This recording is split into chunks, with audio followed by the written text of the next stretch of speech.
मला सांगताना मनापासूनचा आनंद आहे की बीड जिल्ह्यातल्या या उद्योग परिषदेमध्ये स्थानिक उद्योजकांनी 900 कोटी रुपयाची गुंतवणूक या संपूर्ण जिल्ह्याच्या परिसरामध्ये करण्याचा निर्णय घेतलेला आहे। त्याच्यामधनं असंख्य रोजगार निर्मिती देखील होणार आहे। एक गोष्ट खरी आहे की बीडमध्ये मुख्यमंत्री रोजगार निर्मिती योजनेमधला आपला जो आकडा आहे आमचा तो फक्त 35% आहे। म्हणजे बाकीच्या जिल्ह्यांमध्ये 100% झालाय, 120% झालाय, तर सगळ्यात शेवटच्या काही क्रमांकांमध्ये असलेला हा बीड जिल्हा आहे। मी आजच्या उद्योग परिषदेच्या निमित्तानं आमच्या अधिकाऱ्यांना मी समज दिलेला आहे की पुढच्या महिन्याभरात हे जे टार्गेट आहे मुख्यमंत्री रोजगार निर्मिती योजनेचं हे पूर्ण झालं पाहिजे। कारण मुख्यमंत्री रोजगार निर्मिती योजना ही अशी योजना आहे की ज्याच्यातनं तरुण तरुणी आणि बचत गट हे स्वतःच्या पायावर उभे राहू शकतात। ग्रामीण भागामध्ये 35% आपण सबसिडी देतो आणि शहरी भागामध्ये आपण 25% सबसिडी देतो। अशी देशाच्या राज्यांमध्ये क्रांतिकारी योजना ही फक्त महाराष्ट्रामध्येच आहे। आणि याचा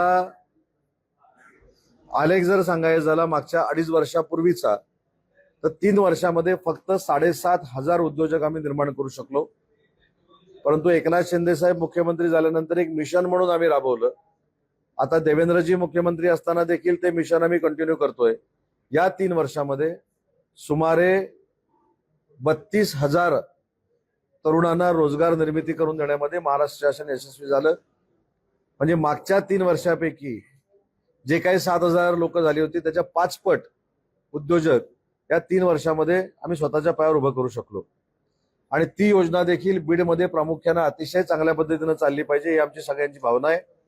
आणि म्हणून माझ्या सर्व सहकाऱ्यांना शब्द दिलाय की पुढच्या 1 महिन्यानंतर पुन्हा एकदा मी बीडमध्ये येईन, सगळ्या उद्योजकांची बैठक घेईन, मुख्यमंत्री रोजगार निर्मिती योजनेचा प्रकल्प कशा पद्धतीनं यांनी राबवलेला आहे, कशा पद्धतीनं ते संख्या वाढलेली आहे याचा देखील मी आढावा घेईन।